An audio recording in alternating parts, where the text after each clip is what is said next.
بسم اللہ الرحمن الرحیم بسم اللہ الرحمن الرحیم الحمدللہ رب العالمین والصلاة والسلام علی اشرف الانبیاء والمرسلین اما بعد۔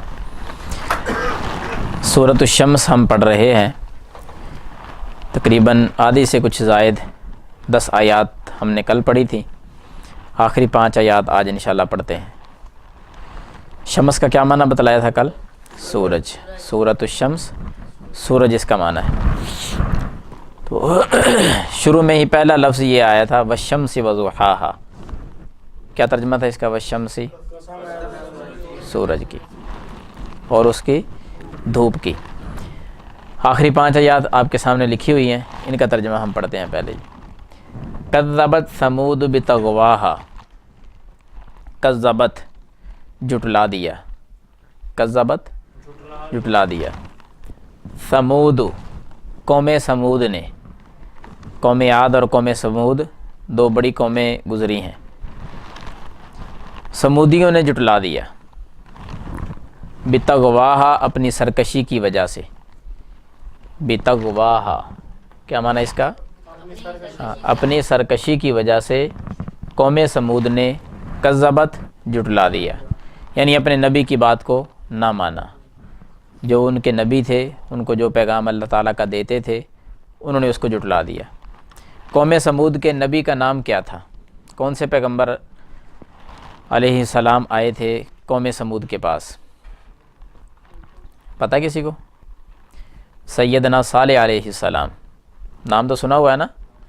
ہاں، قرآن مجید کے ایک مقام پر ہے نا وَإِلَىٰ ثَمُودَ أَخَاهُمْ صَالِحًا، اس کا یہی معنی ہے کہ سمود کی طرف ان کے بھائی صالح علیہ السلام کو اللہ نے بھیجا، صاد کے ساتھ، صالح۔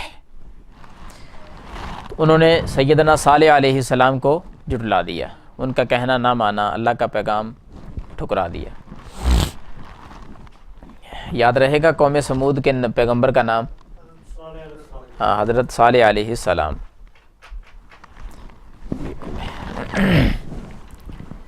دوسری آیت پہ غور کریں۔ اِذِ انبعث اشقاہا، اِذِ انبعث اشقاہا، اس کا معنی جب۔ اِذِ انبعث، ذال کو آگے ملایا گیا ہے اس لیے انبعث۔ اذا کا معنی جب۔ اِذِ انبعث، اذا کا معنی جب، انبعث کا معنی ہوتا اٹھنا۔ تو اِذِ انبعث جب اٹھا، جب کھڑا ہوا، اشقاہا ان کا سب سے بدبخت انسان، جو سب سے زیادہ بدبخت تھا نا، وہ اٹھا۔ اس دفعہ ترجمہ اس کا نوٹ کر لیں، پھر میں آپ کو وضاحت کرتا ہوں یہ کون تھا۔ اِذِ انبعث اشقاہا جب اٹھا، اشقاہا ان کا سب سے بڑا بدبخت، ان کا بدبخت انسان جب اٹھا نا، اس وقت کی بات ہے۔ یہ کون تھا اٹھنے والا جی؟ اس کا نام لکھ لیں، قدار بن سالف، قاف نقطے والا جو ہوتا ہے نا، قدار بن سالف، سین کے ساتھ سالف۔ یہ قوم کا سردار تھا، قدار بن سالف اپنی قوم، جو قوم سمود ہے نا، ان کا یہ سردار بنا ہوا تھا۔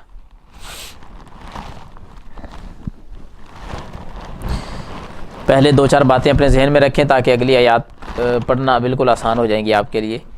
آپ کو یہ علم ہے نا کہ قوم سمود نے اپنے نبی سے مطالبہ کیا کیا تھا؟ کیا مطالبہ کیا تھا صالح علیہ السلام سے؟ ہاں، اونٹنی مانگی تھی۔ یہ ان کا واقعہ اس قوم کا۔ قوم سمود نے اپنے پیغمبر سیدنا صالح علیہ السلام سے مطالبہ کیا تھا کہ آپ اگر نبی ہیں نا تو پھر اس پہاڑ سے ایک اونٹنی نکلے، پہاڑ سے نکلے، وہ ہماری آنکھوں کے سامنے نکلے اور وہ حاملہ بھی ہو، ہمارے سامنے پھر وہ بچہ جنم دے، پھر ہم آپ کو نبی تسلیم کر لیں گے۔ اگر یہ نہیں ہو سکتا تو آپ نبی ہم ماننے کے لیے آپ کو تیار ہی نہیں ہے۔ صالح علیہ السلام نے اللہ تعالیٰ سے دعا کر دی کہ یا اللہ یہ اونٹنی مانگتے ہیں اور مانگتے بھی پہاڑ سے ہیں، تو اونٹنی پیدا کر دی، یہ قوم مسلمان ہو جائے گی۔ اللہ تعالیٰ نے اونٹنی پیدا کر دی، پہاڑ سے اونٹنی، پتھر سے اونٹنی نکل آئی، اور وہ کافی بڑی تھی، بڑی ساری اونٹنی۔ پھر اللہ نے ایک پابندی بھی لگائی کہ یہ اونٹنی ہے، اس کے کھانے پینے کا آپ نے یہ کھلی پھرے گی، جدھر سے اس کا جی چاہے یہ کھائے، جہاں سے چاہے یہ پانی پیے، اس کا کوئی اس کو پکڑ دکڑ نہیں کرے گا۔ اللہ کی نشانی ہے ناقۃ اللہ۔ ناقۃ اللہ لفظ آتا ہے نا قرآن مجید میں، ابھی اگلی آیت میں آ رہا ہے۔ ناقۃ اللہ کا معنی اللہ کی اونٹنی، یہ اللہ کی اونٹنی ہے، اس کو تم کچھ نہیں کرو گے۔ لیکن یہ جو قوم کا بدبخت انسان تھا نا، جس کا نام آپ کو لکھایا ہے قدار بن سالف، ان کو لوگوں نے بتلایا، اس کو آگے کیا، انہوں نے پروگرام بنا کر اس اونٹنی کی ٹانگیں کاٹ دیں۔ خود مطالبہ کیا کہ اونٹنی نکلے ہم ایمان لے آئیں گے، اونٹنی نکل آئی لیکن مسلمان نہیں ہوئے، الٹا اس اونٹنی کو قتل کرنے پہ آ گئے، اس کی ٹانگیں کاٹیں جی، گھٹنوں سے نیچے ٹانگیں نا اردو میں جو کونچیں کاٹ دیں، وہ ٹانگیں کاٹ دیں اس کی جی۔ وہ بیچاری اونٹنی اسی طرح بولتے بولتے ادھر ہی پہاڑ میں جا کے غائب ہو گئی۔ اس قوم پر پھر عذاب آیا تھا۔ تو یہ ہے کہ قوم سمود نے کذبت سمود بتغواہا، سرکشی کی بھی تو انتہا ہے نا۔ خود مطالبہ کیا کہ اونٹنی نکلے، اونٹنی نکل آئی تو سرکشی پہ آ گئے، اس اونٹنی کو قتل کر دیا، ٹانگیں کاٹ دی اس کی، ایمان پھر بھی نہیں لے کر آئے، جھٹلا دیا۔ یہ ہے پہلی آیت، کذبت سمود بتغواہا، قوم سمود نے اپنی سرکشی کی وجہ سے جھٹلا دیا۔ اذ انبعث اشقاہا، جب ان کا بدبخت انسان اٹھا۔ اب وہ بدبخت قدار بن سالف، کیا کیا اس نے؟ قوم سے مشورہ کر کے اس اونٹنی کی کونچیں کاٹ دیں۔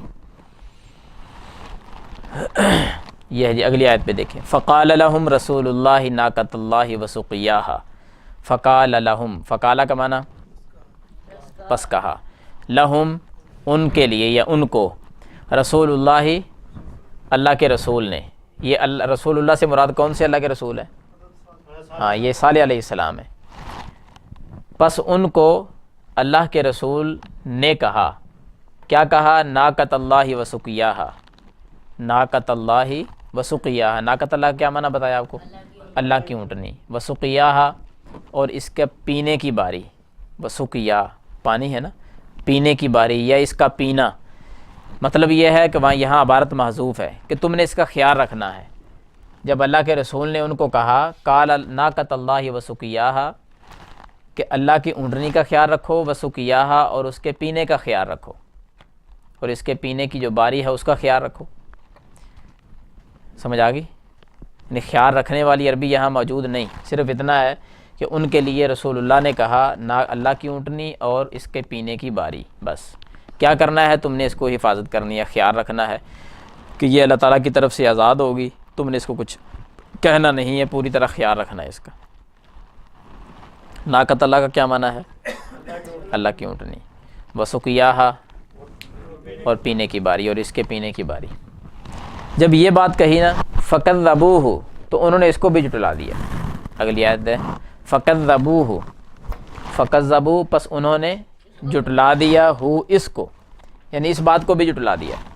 فعقروہا، کتنا جھٹلایا، کیا کیا؟ فعقروہا، انہوں نے اس کی کونچیں کاٹ دیں۔ فعقروا، پس انہوں نے کاٹ دیں اس کی کونچیں، یعنی ٹانگیں، گھٹنوں سے نیچے نیچے نا وہاں سے کاٹ دیں۔ فکذبوہ، پس انہوں نے اس کو جھٹلا دیا، فعقروہا، اور انہوں نے اس کی کونچیں کاٹ دیں۔ کونچ یہ گھٹنا جہاں ہوتا ہے۔ جب یہ ہوا اس کو اونٹنی کی کونچیں کاٹ دی انہوں نے، ایسی سرکشی اور ایسی حد سے تجاوز کرنا، ضرورت سے زائد بہت آگے نکل گئے تھے۔ پھر اللہ تعالیٰ نے فدمدم علیہم ربہم بذنبہم فسواہا، فدمدم اس کا معنی ہوتا ہے عذاب نازل کر کے نا ہلاک کر دینا۔ فدمدم علیہم، ان پر اللہ تعالیٰ نے ہلاکت والا عذاب نازل کیا، تباہ کر دیا ان کو۔ فدمدم علیہم بھی آگے نا ان پر، فدمدم پس عذاب نازل کیا، ہلاک کر دیا، دونوں معنی ہو سکتے ہیں۔ فدمدم علیہم، پس ان کو ہلاک کر دیا، ان پر عذاب نازل کر کے تباہ کر دیا۔ ربہم کس نے کیا؟ ربہم ان کے رب نے، ربہم دوبارہ دیکھیں، فدمدم علیہم، پس ان کو تباہ کر دیا یا ان پر عذاب نازل کر کے ہلاک کر دیا۔ ربہم ان کے رب نے، بذنبہم ان کے گناہوں کی وجہ سے، بذنبہم ان کے گناہوں کی وجہ سے ان کے رب نے ان پر عذاب نازل کر کے ہلاک کر دیا، پیس کے ہلاک کر دیا ان کو۔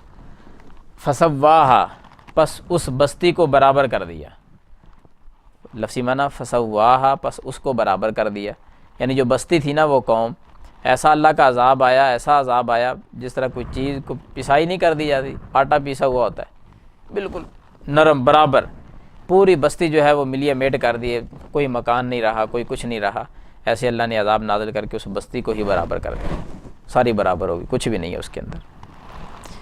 فدمدم علیہم ربہم، پس عذاب نازل کیا ان پر ان کے رب نے، بذنبہم، ان کے گناہوں کی وجہ سے، فسواہا، پس اس کو برابر کر دیا، یعنی اس بستی کو برابر کر دیا۔ آخری آیت، ولا یخاف عقباہا، اور وہ نہیں ڈرتا اس کے انجام سے، ولا یخاف، اور وہ نہیں ڈرتا، کون؟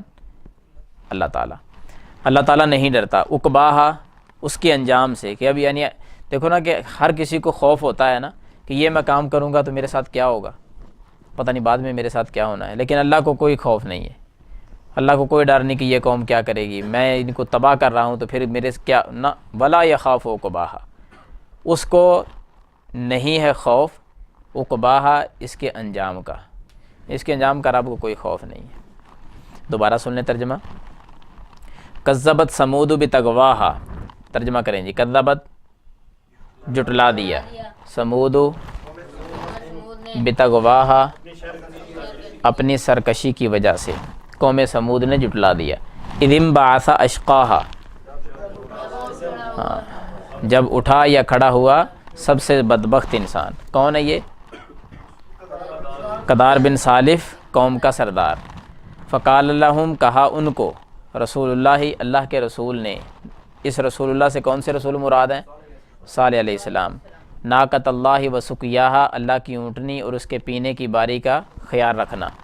فکذبوہ، پس انہوں نے اس کو بھی جٹلا دیا، فعقروہا، انہوں نے اس کی کونچیں کاٹ دیں۔ فدمدم علیہم ربہم، اللہ تعالیٰ نے ان پر عذاب نازل کر کے ہلاک کر دیا، ربہم، ان کے رب نے، فسواہا، پس اس بستی کو بھی برابر کر دیا، ولا یخاف عقباہا، اور وہ نہیں خوف کھاتا اس کے انجام سے، اس کو کوئی ڈر نہیں۔ اسلامی عقیدہ بھائی وہ نکالیں، اسلامی عقیدہ۔ آج کا ہمارا سوال جو ہے نا اسلامی عقیدہ میں، وہ یہ ہے کہ صفحہ نمبر 27 پہ نکالیں آپ، کیا غیر اللہ سے مدد مانگنا جائز ہے؟ یہ سوال ہے، غیر اللہ سے مدد مانگنا جائز ہے یا نہیں؟ تو کیا جواب دیتے ہیں آپ؟ جائز نہیں ہے۔ کیوں؟ دلیل آپ کی کتاب پر کیا ہے؟ ایاک نعبد و ایاک نستعین، ہر نماز میں پڑھتے ہیں نا، کیا مطلب اس کا ایاک نعبد و ایاک نستعین؟ اتنا ڈھیلا ترجمہ نہیں چاہیے، دیکھو نا، ہم تیری عبادت کرتے ہیں اور تجھ سے مدد مانگتے ہیں، کسی اور کی گنجائش تو ہے؟ ہاں، تجھ ہی سے، جب ہی کا لفظ آئے گا نا تو پھر دوسرے راستے سارے بند ہوں گے۔ اگر یہ کہا جائے نا کہ میں یہ آپ سے پینسل مانگتا ہوں تو بھی میں ان سے بھی مانگ سکتا ہوں، کون سا منع ہے اس کے اندر؟ اگر میں کہوں کہ میں آپ ہی سے پینسل مانگ رہا ہوں، کیا مطلب کہ یہ اور کسی سے نہیں مانگوں گا، صرف آپ ہی سے، تو یہ ہے ایاک نعبد، ہم تیری ہی عبادت کرتے ہیں، و ایاک نستعین، اور تجھ ہی سے مدد مانگتے ہیں۔ عربی گرامر کے اصول کے مطابق اگر ترجمے کے اندر، معنی کے اندر تاکید پیدا کرنا مقصود ہو، توجہ فرمائیں، معنی میں تاکید مقصود ہو نا، کہ اس میں اور مضبوطی اور تاکید پیدا کی جائے، تو عربی گرامر کا قانون ہے کہ، ویسے عام قانون یہ ہے کہ پہلے فعل ہوتا ہے، بعد میں فاعل، اور اس کے بعد مفعول، یہ عربی گرامر کا ایک عام اصول ہے، فعل فاعل مفعول، کام کا پہلے ذکر ہوتا ہے، کام کرنے والے کا بعد میں، اور جس پر کام کیا جائے گا اس کا آخر پہ، فعل فاعل مفعول۔ جب معنی میں تاکید پیدا کرنا مقصود ہو تو پھر قانون بدل دیا جاتا ہے، پھر مفعول کو پہلے ذکر کرتے ہیں، فاعل کو بعد میں ذکر کرتے ہیں۔ ویسے ترتیب کے ساتھ پہلے فاعل ہے، مفعول بعد میں ہے نا، لیکن معنی میں تاکید پیدا کرنی ہو تو پھر پہلے مفعول آئے گا، بعد میں فاعل آئے گا۔ مثلا یہی مثال ہے نا، ایاک نعبد و ایاک نستعین، یہ اصل عبارت اگر دیکھیں قانون کے مطابق تو یہ ایسے ہے کہ نعبد ایاک و نستعین ایاک، ایسے پڑھیں گے، کیوں فعل فاعل پہلے آ گیا، نعبدو ہم عبادت کرتے ہیں، ایاکا تیری، ونستعین اور ہم مدد مانگتے ہیں، ایاکا تجھ سے، لیکن معنی ڈھیلا سا رہنا تھا کہ ہم تیری عبادت کرتے ہیں تجھ سے مدد مانگتے ہیں، ایاکا کو اٹھا کر پہلے لے آئے اور نستعین کو آخر پہ لے جائے تو عربی گرامر کے اصول کے مطابق معنی میں تاکید، تیری ہی عبادت کرتے ہیں، تجھ ہی سے مدد مانگتے ہیں اور کسی سے نہیں، باقی سب کی نفی ہو گئی۔ یاد رہے گی بات، ہر نماز میں کی ہر رکعت کے اندر ہم اللہ سے یہ کہتے ہیں کہ عبادت صرف تیری کرتے ہیں، مدد صرف تجھ ہی سے مانگتے ہیں، تو کتنا بے وفا انسان ہے کہ اللہ سے ہر نماز کی ہر رکعت میں وعدہ یہ کرے اور باہر جا کر ختم ہو جائے، جسے مرضی مانگتا پھرے جی، کوئی فوت ہو گیا تب، موجود نہیں ہے تب، کوئی پتھر پڑا ہے تو اس کو شروع ہو جائیں گے، کوئی مٹی کی ڈھیری نظر آئی تو اس پہ گر جائیں گے، پتہ نہیں کیا کیا شرک کی قسمیں آپ ساری جانتے ہی ہیں۔ تو یہ وعدہ خلافی ہے ہماری، جب نماز کی ہر رکعت میں اللہ سے یہ وعدہ کرتے ہیں تو مسجد سے باہر ہم جا کر وہ انکار کر دیتے ہیں عملی طور پر، غیر اللہ سے مدد جائز نہیں۔ حدیث مبارکہ سیدنا عبداللہ بن عباس رضی اللہ تعالیٰ عنہ فرماتے ہیں کہ مجھ سے نبی صلی اللہ علیہ وسلم نے فرمایا کہ اے ابن عباس، اذا سألت فاسأل اللہ، جب بھی تو سوال کرے تو کس سے کرنا ہے؟ ہاں، فاسأل اللہ، اللہ سے مانگ، جب سوال کرنا ہو تو اللہ سے سوال کر، وَإِذَا اسْتَعَنْتَ فَاسْتَعِنْ بِاللَّهِ، جب تو مدد مانگنا چاہے یا جب بھی تو مدد مانگے تو کس سے مانگ؟ اللہ سے مدد مانگ۔ تو پھر دونوں باتیں آگے نا، جب بھی سوال کرنا تو کس سے؟ اللہ سے، جب مدد مانگنی ہے تو کس سے؟ اللہ سے۔ غیر اللہ کا دروازہ خود ہی بند ہو گیا۔ ایاک نعبد و ایاک نستعین بھی کہا، نبی علیہ السلام نے صحابی کو بھی تاکید کر کے کہا کہ جب سوال کرے تو اللہ سے کرنا، جب مدد مانگے تو اللہ سے مانگنا، دروازے تو سارے بند ہو گئے۔ باقی پھر لوگوں کے اپنے اپنے ایجاد کردہ ہیں، اس کے اوپر کوئی دلیل نہیں ہے کسی کے پاس کہ کسی اور سے بھی مدد مانگی جا سکتی ہے۔ اللہ تعالی ہمیں سمجھنے کی توفیق عطا فرمائے۔